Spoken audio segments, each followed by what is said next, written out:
नमः श्रीवर्धमानाय निर्धूतकलिलात्मने सालोकानां त्रिलोकानां यद्विद्यादर्पणाय ते श्रीमत्परमगम्भीर साद्वादामोघलाञ्छनं जीयात्रैलोक्यनाथस्य शासनं जिनशासनं। पंच परमेष्ठी भगवान की जय। नमोकार महामंत्र की जय। वर्तमान जिन शासन नायक श्री महावीर भगवान की जय। युगादि पुरुष प्रथम तीर्थंकर श्री आदिनाथ भगवान की जय। परम पूज्य आचार्य श्री मानतुंग जी महामुनिराज की जय। परम पूज्य आचार्य श्री शांति सागर जी महाराज की जय। परम पूज्य आचार्य गुरुवर प्रज्ञा श्रमण श्री देव नंदी जी महाराज की जय। श्रीमद जैन धर्म की। परम पूज्य प्रातस्मरणीय गुरुवर श्री अमोक कीर्ति जी महाराज की जय। नमोस्तु महाराज।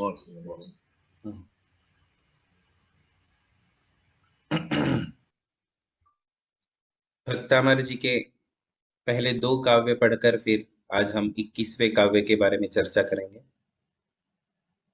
भक्तामर प्रणत मौलिमणि प्रभाणा मुद्योतकं दलित पापतमोवितानम् सम्यक् प्रणम्य जिनपादयुगं युगादा वालम्बनं भवजले पतताम् स्तुतः सकलवाङ्मयतत्त्वबोधा दुद्भूतबुद्धिपटुभिः सुरलोकनाथैः स्तोत्रैर्जगत्त्रितयचित्तहरैरुदारैः स्तोष्ये किलाहमपि तं प्रथमं जिनेन्द्रम्। अभी 21वें काव्य को पढ़ेंगे। सभी बोलेंगे हमारे पीछे। मन्ने वरम मन्ये वरम हरिहरादय हरिहरादय एव एव दृष्टा द्रष्टा दृष्टेषु द्रष्टेषु येषु येषु हृदयं हृदयं त्वयि त्वयि तोषमेति तोषमेति किं वीक्षितेन किं वीक्षितेन भवता भवता भुवि भुवि येन येन नान्यः नान्यः कश्चिन्मनो कश्चिन्मनो कश्चिन्मनो कश्चिन्मनो हरति हरति नाथ नाथ भवान्तरेपि। भवान्तरेपि। हाँ, एक बार और मैं चारों पंक्ति पढ़ता हूँ। मन्ने वरं हरिहरादय एव दृष्टा दृष्टेषु येषु हृदयं त्वयि तोषमेति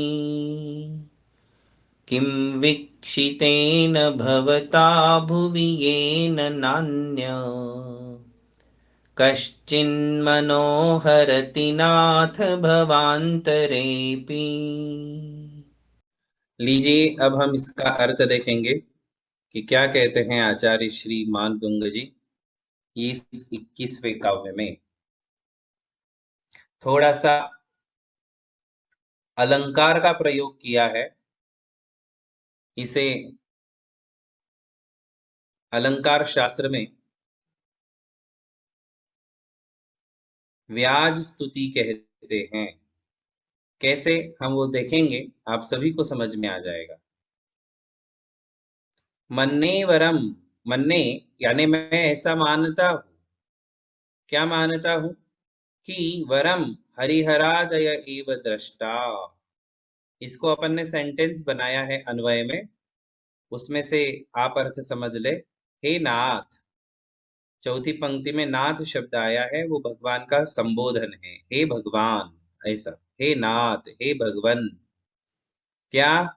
दृष्टा हरिहरादय एव वरम इति अहम मन्ये। मैं ऐसा मानता हूं कि दृष्टा हरिहरादय, हरि, हरि का मतलब होता है विष्णु। ये जो ब्रह्मा, विष्णु और महेश, ऐसे तीन रूप वेदांतियों में माने गए हैं या हिंदू धर्म में माने गए हैं। उसमें से हरि शब्द का अर्थ विष्णु होता है, हर शब्द का अर्थ महेश यानी शंकर होता है। तो हरिहरा दय, आदय, आदय का मतलब इनसे लेकर और जितने भी हैं।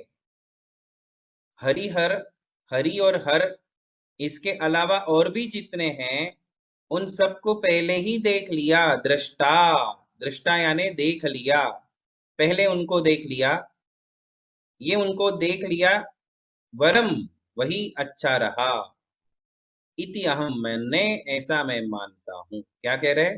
मानतुंगाचार्य श्री किसके सामने खड़े हैं? आज आदिनाथ भगवान के सामने। भगवान आदिनाथ को संबोधित करके कह रहे कि हे भगवान, मैंने पहले हरि, हर इत्यादि जितने भी हैं उन सबको देख लिया, उनको ही देखा, ये अच्छा रहा। वरम यानी अच्छा रहा कि पहले मैंने उनको ही देख लिया। क्यों? येषु दृष्टेषु हृदयम त्वयि तोषम एति। येषु दृष्टेषु, देखो ये सब शब्द जो है काव्य में आए हुए शब्द है। अपन ने सिर्फ सीक्वेंस लगा दी, सीक्वेंस लगा दिया तो वो सेंटेंस बन गया, है ना। काव्य में सेंटेंस नहीं होता है, सेंटेंस फॉर्म में काव्य नहीं होते हैं। जो भी काव्य होता है वह सेंटेंस फॉर्म में कभी नहीं होता है, सीक्वेंस नहीं होती है उसमें, इसलिए उसका अन्वय किया जाता है। अन्वय का मतलब होता है जिसमें कर्ता, कर्म, क्रियापद, जिसे आप एडजेक्टिव्स, वर्ब्स, एडवर्ब्स ये कहते हो, उन्हें सीक्वेंस में लगा दिया तो वो अन्वय बन जाता है, सेंटेंस बन जाता है। तो कहते हैं येषु दृष्टिषु, जिनको देख लेने पर, हृदयम, मेरा हृदय, त्वयि तोषम एति, आप में प्रसन्नता को, आप में संतोष को प्राप्त करता है, प्राप्त हो जाता है। तोषम, तोष का मतलब संतोष, सेटिस्फैक्शन, है ना। संतोष को प्राप्त हो जाता है। तो क्या कहा कि हे भगवान, पहले उनको देखा, बाद में आपको देखा। तो पहले उनको जो देखा वो अच्छा ही रहा। सुनने में ऐसे लग रहा है जैसे विरोध कर रहे हो, सुनने में ऐसे लग रहा है जैसे कोई भगवान की निंदा कर रहे हो, है ना। बात समझ में आ रही है? कहने में ऐसा लग रहा है, भगवान को कह रहे, और भगवान को देख के क्या कह रहे कि आपके पहले मैंने उनको देखा वही अच्छा है, मैंने आपको बाद में देखा, उनको पहले देखा, ये अच्छा रहा। और फिर बाद में कहते हैं कि आपको देख लेने पर संतोष हुआ, है ना। मतलब लगता ऐसे हैं बोलने में जैसे कोई बुराई कर रहे हो, और बाद में ऐसे समझ में आता है कि ये बुराई में भी अच्छाई कह रहे हैं। इसे निंदात्मक स्तुति कहते हैं। व्याज स्तुति अलंकार होता है ना, कहने का एक तरीका। आयरोनी कहते हैं उसको इंग्लिश में, आयरोनी। तो वो तरीका है ये कहने का। तो सेंटेंस का ऐसा फॉर्म बनाया जा रहा है जैसे कोई भगवान की बुराई कर रहे हो और बुराई में भी अच्छाई कही जा रही है। तो कह रहे हैं कि भगवान, उनको मैंने पहले देख लिया, वो अच्छा रहा, क्योंकि जिनको देख लेने के बाद आप में हृदय को संतोष प्राप्त हुआ, आपको देख लेने पर सेटिस्फैक्शन हुआ। विक्षितेन भवता किम, पहले आपको देख लेते तो क्या होता, क्या लाभ होता मुझे। विक्षितेन भवता किम, इसका अर्थ है कि यदि आपको देख लेता तो फिर मुझे क्या लाभ होता। फिर से बुराई लग रही है ना, फिर से बुराई लगती है ना, क्या कह रहे मानतुंगाचार्य? यदि आपको देख लेता तो मुझे क्या लाभ होता, उससे मुझे क्या फायदा होता? क्यों? क्योंकि आपको देख लेने के बाद ये न भुवि न कश्चित अन्यः भवांतरे अपि मनः न हरति। आपको देख लेने के बाद फिर तो किसी भी जन्म में किसी को भी देखने की मेरी इच्छा ना होती। पहले क्या लगता है बुराई कर रहे, बाद में क्या लगता है ये तो अच्छी बात बता रहे हैं, है ना? पहले क्या कहा कि आपको देख लेने से मुझे क्या लाभ है? यदि इतना ही सेंटेंस छोड़ दे और आगे कुछ भी ना बोला जाए तो वो क्या कहा जाएगा बताओ? यदि हम इतना ही सेंटेंस बोले कि भगवान को देख लेने से कोई लाभ नहीं, तो ये तो बुराई हो गई। फिर आचार्य उसको क्लियर कर देते हैं, क्यों? क्योंकि आपको देख लेने के बाद किसी भी जन्म में किसी को भी देखने की इच्छा नहीं होती है, इसलिए पहले उनको देख लिया, बाद में आपको देखा, ये अच्छा ही हुआ। कुछ समझ में आया आपको? अब आप बताइए आपको क्या समझ में आया? यहाँ निंदा की है कि स्तुति की है भगवान की? क्योंकि वो तो पहले कह रहे हैं कि हे भगवान, मैंने उन सबको पहले देख लिया, वो अच्छा रहा। और फिर ये भी कहते हैं कि आपको पहले देख लेता तो मुझे क्या लाभ होता? तो ये दोनों वाक्य ऐसे लग रहे हैं, मन्ने वरम हरिहरा दया एव दृष्टा, ये एक, और किम वीक्षितेन भवता, ये एक। ये दो वाक्य जो हैं ऐसे लग रहे हैं जैसे कोई भगवान की निंदा या बुराई की जा रही है कि हे भगवान, पहले उनको देखा वही अच्छा रहा, आपको देख लेता तो क्या लाभ होता? अभी आप जरा यूं विचार करिए कि जैसे भगवान नहीं, सामने आपकी पत्नी खड़ी है और आप उसको भी ये बता रहे हो, है ना? आपने क्या कहा? देखो, ये व्याज स्तुति दो प्रकार की होती है। दो प्रकार क्या होते हैं? एक तो बुराई करना और बुराई में अच्छाई बताना, बुराई करके अच्छाई बताना, और एक होती है अच्छा बता करके बुरा बताना। ये दो प्रकार की व्याज स्तुति होती है। इसे कहते हैं निंदात्मक प्रशंसा, और दूसरी होती है प्रशंसात्मक निंदा। ऐसी दो प्रकार की व्याज स्तुति होती है, अलंकार है, आयरनी है ना? तो अब इसमें आप यूं समझिए कि आप अपनी पत्नी को बोल रहे हो कि मैंने पहले सबको देख लिया, वो अच्छा ही रहा। क्या कह रहे हैं आप? मैंने पहले सबको देख लिया और दूसरी जितनी भी कुमारियां थी उनको मैंने पहले ही देख लिया, वो अच्छा ही रहा। बाद में फिर मुझे देखने को मिलता कि नहीं मिलता, किसको पता? अभी आपने स्तुति की या निंदा की? ये स्तुति हुई कि ये आपने अच्छाई बोली कि बुराई बोली? ये हो गई प्रशंसात्मक निंदा, आपने बुराई की। बुराई क्या की आपने? कि मैंने पहले सबको देख लिया, बाद में शादी के बाद मुझे देखने को मिलता कि नहीं मिलता, यानी तू मुझे देखने ही ना देती किसी को, ये तो आपने बुराई कर दी। अब इसी वाक्य को थोड़ा चेंज कर दो और क्या कहो कि पहले मैंने सबको देख लिया, अच्छा ही रहा, क्योंकि तुझे देखने के बाद किसी को देखने की इच्छा ही नहीं होती है। सेंटेंस फॉर्म बदल गया ना? इसमें तो आपने उसकी स्तुति कर दी, प्रशंसा की, है ना? कि तुझे देखने के बाद किसी को देखने की इच्छा ही नहीं होती, इसलिए पहले ही सबको देख लिया, वो अच्छा रहा। क्योंकि पहले तुझे देख लेता तो फिर किसी और को देखने की इच्छा ही ना होती। ये तो हो गई स्तुति। और पहले वाक्य में क्या थी? वो थी निंदा, कि तुझे देखने से पहले सबको देख लिया, बाद में मिलता कि ना मिलता पता नहीं, ये हो गई निंदा। तो ऐसे दो प्रकार के व्याज स्तुति होती हैं। यहाँ भगवान में भगवान के साथ इसी स्तुति अलंकार का प्रयोग किया है कि हे भगवान, पहले मैंने सबको देख लिया, वो अच्छा ही रहा, क्योंकि आपको देख लेने के बाद जो सेटिस्फैक्शन मिलता है, जो खुशी मिलती है, जो आनंद होता है, वो फिर किसी को देखने की इच्छा ही नहीं होती है। भगवान का अलौकिक सौंदर्य, भगवान का अनुपम रूप, भगवान का अनुपम स्वरूप, भगवान का रूप और स्वरूप दोनों में से है, रूप का मतलब जो लुक है, बाहर से जो हमारे लिए भगवान दिखते हैं वो हो गया रूप। और स्वरूप, स्वरूप यानी भगवान का जो अंदर का स्वरूप है, भगवान, भगवान की जो हमने डेफिनेशन की है कि हमारे भगवान कैसे हैं, उसे कहते हैं स्वरूप।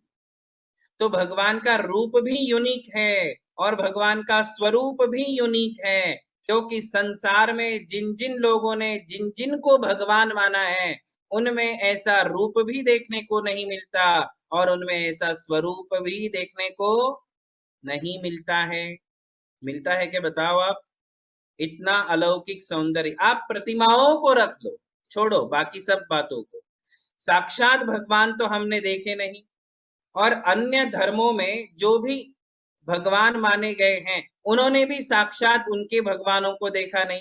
तो हम प्रतिमाओं की ही बात कर ले, जिन प्रतिमा, हम सबकी प्रतिमाओं को यदि एक पंक्ति में रखे, जितने धर्मों ने, अन्य धर्मियों ने जिन जिन को भगवान माना है उनकी प्रतिमा और हमारी एक, हमारे भगवान की प्रतिमा, ऐसे हम यदि रख ले तो उसमें भी आपको समझ में आ जाएगा कि कौन सा रूप आकर्षित करता है, कौन सा रूप खींचता है। भगवान का जो रूप है, जिनेंद्र भगवान का जो रूप है वो इतना मनमोहक है, इतना आकर्षक है, इतना सौम्य है, इतना प्रसन्न है।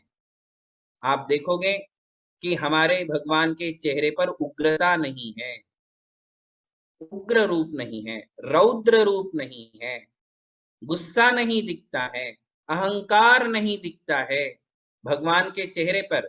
मैं बाहर का लुक बता रहा हूं क्योंकि फेस एक्सप्रेशन से भी पता चलता है कि गुस्सा आ रहा है, इसको बहुत घमंड है, हम फेस एक्सप्रेशन से कहते हैं। और वो घमंड, वो गुस्सा, वो काम वासना, वो नटखटपना भगवान के चेहरे में नहीं दिखेगा। हमारे भगवान नटखट होते हैं क्या? हैं? नटखट होते हैं? बाल लीला करते हैं, क्रीड़ा करते हैं, किसी की हंसी मजाक करते हैं या किसी को पटाने का काम करते हैं, नटखटपना जिसे कहते हैं वो भी नहीं दिखेगा। एक बालक के एक्सप्रेशंस भी नहीं मिलेंगे, एक तरुण व्यक्ति के एक्सप्रेशंस भी नहीं मिलेंगे, बूढ़े लोगों के एक्सप्रेशंस भी भगवान के चेहरे में नहीं मिलेंगे। भगवान का चेहरा तो किसी में आपको देखने को ही नहीं मिलेगा। संसार में जितने चेहरे हैं किसी में आपको भगवान का रूप मिल ही नहीं सकता, क्योंकि वो यूनिक है, वो एक ही है, उनके अलावा कहीं भी आपको मिलने वाला नहीं है। इसलिए कह रहे हैं कि बाकी सबको देख लिया हो या नहीं देखा हो, आपको देखने के बाद किसी की जरूरत नहीं। पूरे काव्य का सारांश क्या है? पूरे काव्य का सारांश क्या कहना चाहते हैं? वो ये कहना चाहते हैं कि आपको देख लेने के बाद किसी को देखने की इच्छा नहीं होती है। फिर मैंने पहले कभी किसी को देखा हो या नहीं देखा हो, ऐसे भी लोग हैं जिन्होंने अन्य अन्य देवों को, अन्य देवों का मतलब आचार्य श्री ने स्पष्ट कर दिया है, हरिहरादय, किसके साथ कंपेयर किया है?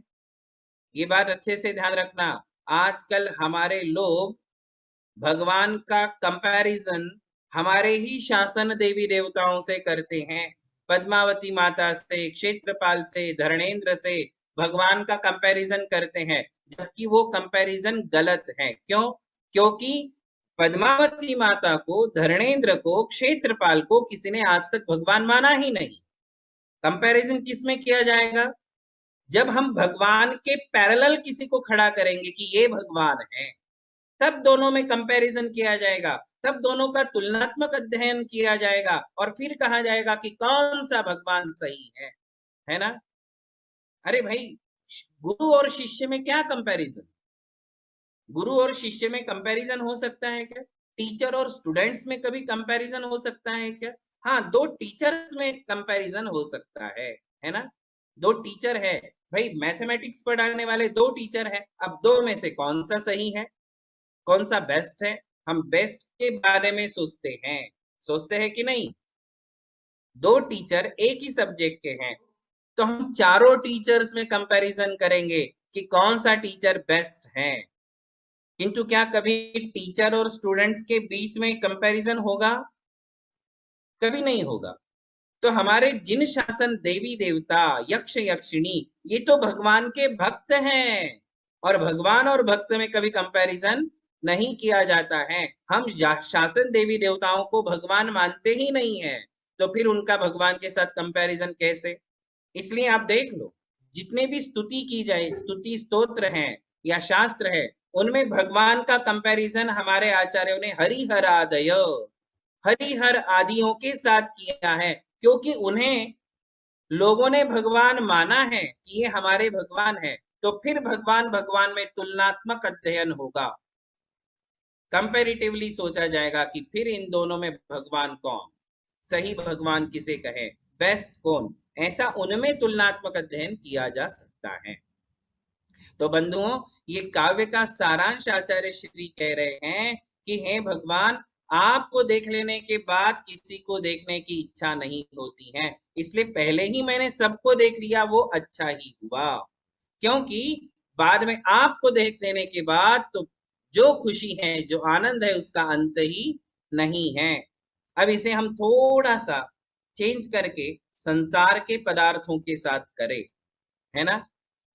कैसे करे देखिए, कई बार ऐसा होता है कि कोई चीज हमने देखी नहीं है। अभी भगवान और भगवान के साथ तुलना छोड़ दो, अब थोड़ा सा संसार की तरफ देखते हैं, आप लोगों की तरफ देखते हैं कि आप लोगों को अपनी लाइफ में कई ऐसी चीजें होती हैं जो अट्रैक्ट करती है ना, अट्रैक्ट करती हैं, और फिर आपको लगता है कि एक बार तो देखना चाहिए, एक बार तो जाना चाहिए। जैसे इंडियंस को ऐसा लगता है कि एक बार तो अमेरिका जाना चाहिए, अमेरिका वालों को लगता होगा कहीं और जाना चाहिए। जो आज तक नहीं देखा है और उसका नाम बहुत है, तो हमें इच्छा रहती है कि वो जगह जाकर के एक बार मुझे जाना है, जाना है, जाना है, देखना है। कोई नई मूवी आई है, कोई नई मूवी आई है, तो एक बार लगता है कि देखना है। कोई भी स्थान है, कोई भी क्या बोलते हैं आप, हिल स्टेशंस है, देखने लायक जितने भी जगह होती हैं, स्थान होती हैं, उसके बारे में आप सभी लोगों को क्या होता है, एक बार तो जाएंगे, एक बार तो देखेंगे, ऐसा मन में होता है ना। और वो मन में होता है कब तक, जब तक हम जाते नहीं, देखते नहीं। देखने के बाद क्या होता है वो आप सबको पता है। जैसे किसी की शादी नहीं हुई है तो उसको लगता है शादी करना है, करना है, करना है, करने के बाद वालों को पता है कि क्या होता है ना। किंतु जब तक हुई नहीं है तब तक वो अट्रैक्शन है, बहुत ज्यादा अट्रैक्शन होता है कि एक बार, आपको पवनंजय की कथा बताऊंगा कभी, अंजना के साथ उसका पक्का हो गया था, पवनंजय और अंजना हनुमान के माता पिता, इन दोनों का पक्का हो गया था। और पवनंजय के शादी के 3 दिन बाकी थे, कितने, सिर्फ 3 दिन बाकी थे, 3 दिन तक भी उससे रहा नहीं गया, पवनंजय से केवल 3 दिन। और शादी कहाँ थी, आप लोग तो कहाँ कहाँ जाकर के करते हो, उनकी शादी थी मानसरोवर पे, कैलाश मानसरोवर पे। जैसे आप लोग जाते हो ना आजकल कहीं कहीं जाकर के होटलों में, बड़ी बड़ी होटलों में, बड़ी बड़ी जगह, कोई लोग तो जहाजों में करते हैं जाकर के, वैसे उनकी शादी थी मानसरोवर पे। और वहां पहुंच गए, दोनों पार्टी पहुंच गई, अंजना वाली भी और पवनंजय वाली भी, और 3 दिन उससे रहा नहीं गया, केवल 3 दिन बाकी थे शादी में, और रातों रात अपने फ्रेंड को लेकर के चला गया देखने। उसके बाद जो भी हुआ उसे हम बाद में देखेंगे। मेरे कहने का मतलब सिर्फ ये है कि हमें जब तक कोई वस्तु मिल नहीं जाती है, या उसको देखने की इच्छा है, या तो उसको पाने की इच्छा है, तब तक हमारे मन में बहुत ज्यादा, हमारे मन में जो होती है बहुत ज्यादा आकुलता होती है ना, बहुत ज्यादा आकुलता होती है। किंतु बाद में क्या होता है, इसलिए किसी ने कहा है it is better to travel than to arrival. Travel अच्छा होता है, पहुंचने से ज्यादा ट्रेवलिंग अच्छी रहती है।